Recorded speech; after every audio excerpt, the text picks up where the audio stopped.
নমস্কার বন্ধুরা, সম্পাশা মিনি কিচেনে তোমাদের সবাইকে আবারও স্বাগতম। তো আজকে আমি কোনো রেসিপি নিয়ে আসিনি, আমি সিম্পল একটা আনারস মাখা নিয়ে আসি তোমাদের সাথে শেয়ার করব। আর আজকে মূলত আমার শ্বশুরের অনেক দিন ধরে জ্বর হয়েছে, তো উনি কিছু খাইতে পারছে না, তো তার জন্য আজকে এই রেসিপিটা। তো চলো শুরু করি। তো এখানে দেখো আমি একটা আনারস নিয়েছি, আনারসটা একটু কেটে নেব। আসলে যাদের এখন এই সিজনে জ্বর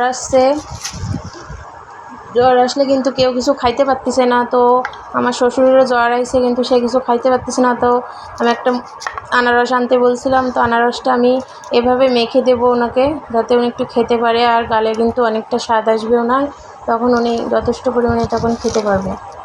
তো চলো আমি এটাকে কেটে নিই।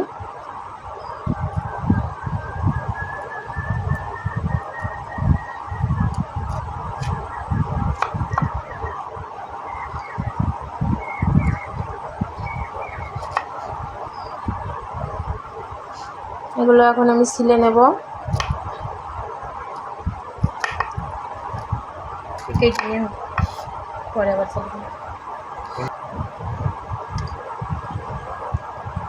এভাবে করে সবগুলো আমি ছিলে নেব, ছিলে নিছি।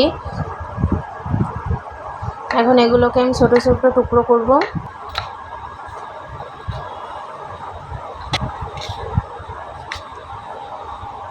তো আমার এগুলো পিস করা হয়ে গেছে, এখন আমি এগুলো মাখাবো।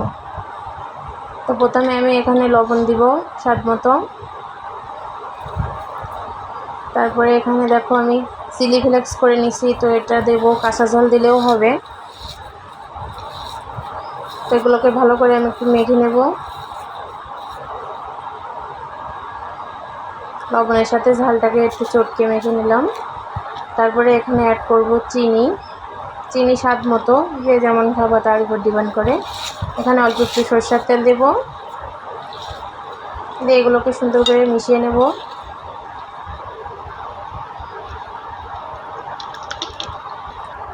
তো দেখো এগুলো আমার মেশানো হয়ে গেছে। এখানে আমি নিচ্ছি প্রাণ কাসুন্দি, তো প্রাণ কাসুন্দি দিয়ে দেব।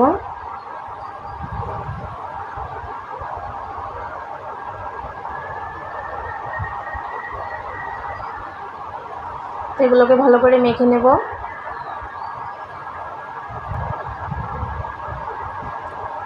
তো আমার এখানে মাখা কিন্তু হয়ে গেছে। এখন এখানে কিছুটা লেবুর পাতা দেব আরও টেস্ট বাড়ানোর জন্য।